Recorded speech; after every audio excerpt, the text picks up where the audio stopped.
Salut à tous les amis, c'est Mister Elite et bien aujourd'hui pour une nouvelle vidéo. Aujourd'hui on va parler de quelque chose de très lourd qui s'est passé cette année, le rachat de la Fox par Disney. Alors oui, la FIR aux grandes oreilles a acheté ce studio, enfin les parts de ce studio. Ils ont pas tout racheté, mais ils ont racheté quand même des belles licences pour 52,4 milliards de dollars. Pour information, en 2009, Disney avait racheté Marvel Entertainment, Marvel complet quoi, et pour seulement 4 milliards. En 2012, pareil, ils ont acheté Lucasfilm pour 4 milliards. Bien sûr, Disney aussi en 2006 avait racheté Pixar, ça tout le monde le sait je crois. Et là, il n'y a même pas une semaine, ils viennent de racheter la Fox, une grande partie de la Fox. Et la première question qui va se poser, c'est pourquoi ils ont racheté la Fox. Alors ce studio avait les droits sur Star Wars, je sais pas si vous le savez, mais à l'époque, ils étaient aussi produits par ce gros studio, Lucasfilm et Contenu Fox. Tous les droits appartenaient pas à Lucasfilm, donc Disney ne pouvait pas rattraper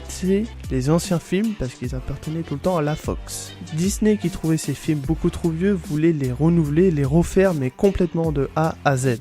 Donc pour faire ça, il fallait récupérer les droits, sauf que la Fox voulait pas du tout les lâcher. La deuxième raison, la Fox détient des super-héros Marvel. Marvel Studios a réussi à récupérer les droits de Spider-Man, même s'ils sont tout le temps détenus par Sony. Mais en termes, pour les X-Men, les droits maintenant appartiennent plus à la Fox. Disney va rendre ses droits de super-héros à Marvel Studios. Mais là, il y a une deuxième question qui va se poser, mais les films qui sont déjà tournés mais qui sont pas encore sortis, tels Deadpool et X-Men les nouveaux mutants.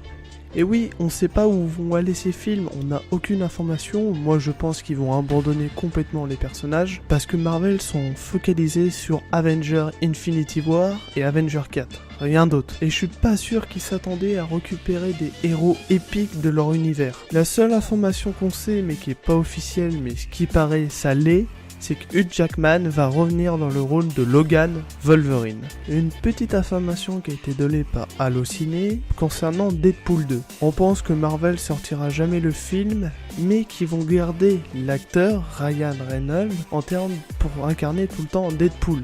Après, on n'a aucune information, mais ça m'étonnerait que Marvel sorte ses films parce que pour eux, la priorité c'est Avengers et que Deadpool allait sortir pas longtemps après Avengers. Et sortir Deadpool dans le même mois que Avengers, ça pourrait perdre de l'audience à Avengers et je suis pas sûr que Marvel voudrait faire ça. Bien sûr, Disney a aussi racheté la Fox pour la grosse filière Avatar, le film le plus vendu au monde, clairement. En dessous de Titanic et du Réveil de la Force. Donc pour Avatar, il n'y aura pas grand chose qui va changer, à part que le film va être fait par Walt Disney Studios et pas par la Fox, et surtout qu'il risque de sortir peut-être un peu plus en retard que il était prévu de sortir. Oui, clairement, parce que le 2 devait sortir en 2020, au mois de décembre. Mais au mois de décembre, il y a Star Wars pour Lucas, et donc voir deux gros films s'affronter, Disney veut pas ça. Donc le film sera peut-être un peu repoussé pour que Star Wars sorte et après on aura Avatar. Bien sûr, le rachat de la Fox peut aussi calculer une série culte et un seul film, mais énormément d'épisodes, les Simpsons. Et oui, Disney a quand même les plus gros titres du monde tels Star Wars,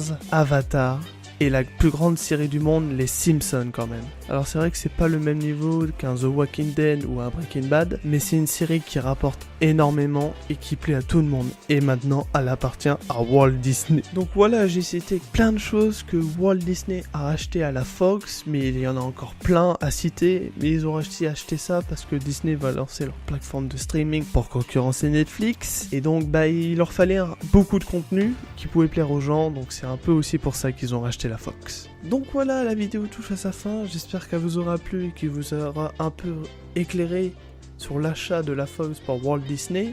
Si vous avez des questions ou des rumeurs, les commentaires sont là pour ça.